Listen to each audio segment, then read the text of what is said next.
Mas há um Deus nos céus que revela os segredos. Ele revelou o que vai acontecer no fim dos dias.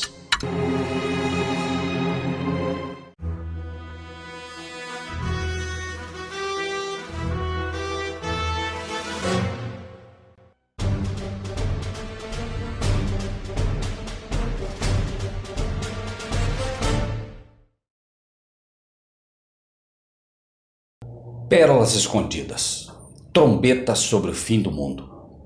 Muitos cristãos nos dias de hoje, ao receberem a mensagem da verdade sobre o fim, dizem: não estou preocupado com o fim do mundo, mas com a alma.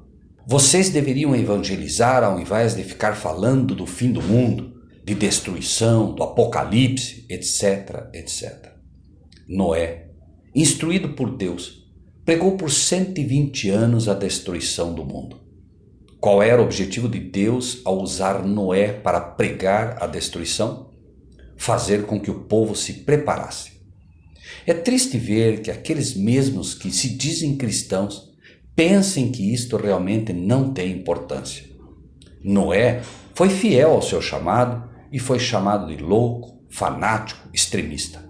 Com certeza muitos ali, achando-se cristãos, realmente imaginavam estar servindo a Deus quando diziam essas coisas a ele. Noé, você não se cansa desta conversa de dilúvio? Não tem outro sermão, não? Fale do amor de Deus, etc, etc, etc. As almas que não querem ouvir sobre as profecias e sobre o fim do mundo o fazem apenas por uma razão. Não estão preparadas e não querem se preparar. Têm medo, porque no fim das contas não confiam de fato em Deus.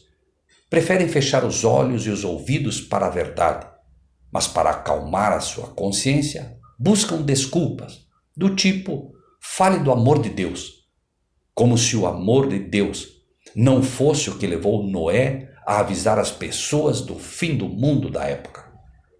Foi o amor de Deus que levou Jonas a falar da destruição de Nínive, para que o povo se arrependesse. E foi o amor perfeito de Deus que levou Jesus a falar da destruição do templo de Jerusalém e do fim do mundo. Enquanto, igualmente quando os profetas predisseram que o povo de Deus seria aprisionado, etc, etc, etc. Na verdade, o amor de Deus em determinados momentos é revelado muito mais na repreensão do que no consolo. Eu repreendo e disciplino a todos quantos amo. Sê, pois, zeloso e arrepende-te. Apocalipse 3, 19. As principais profecias todas apontam para o fim. Daniel, Apocalipse, o sermão profético de Jesus no livro de Mateus e outros. A verdade de Noé era a verdade para o tempo dele. A verdade para o tempo de hoje é de que os que se dizem cristãos não querem saber dos mandamentos da lei de Deus. E tão certo como foi no tempo de Noé, que os homens foram destruídos pela desobediência às leis de Deus, assim também será agora. Uns ouvem, outros não. Foi assim no dilúvio e será assim também agora. Fala-se da graça e da fé como se elas substituíssem a lei.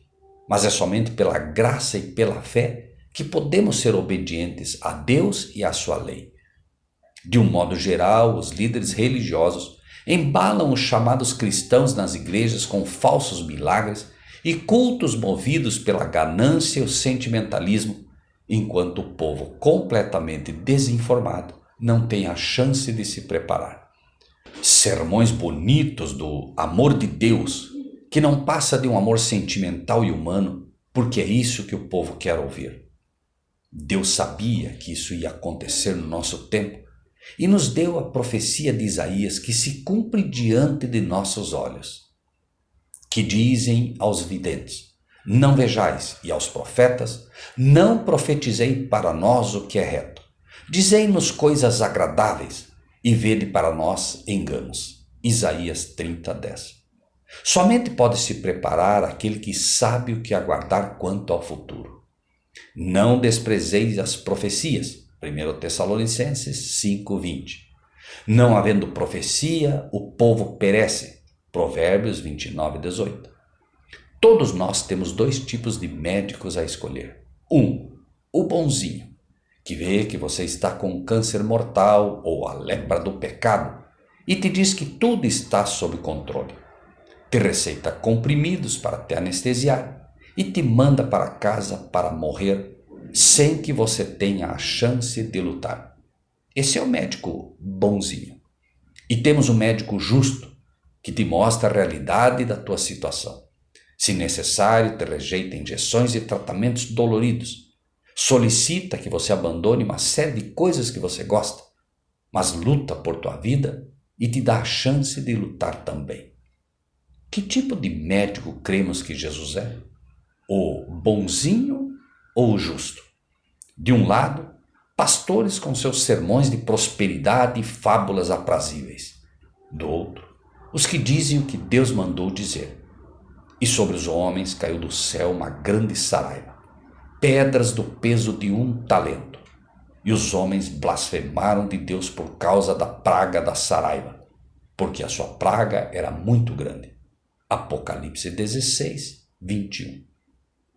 Mas se quando a atalaia vir que vem a espada, e não tocar a trombeta, e não for avisado o povo, e a espada vier e levar uma vida dentre eles, este foi levado no seu próprio pecado, porém o seu sangue eu requererei da mão do atalaia.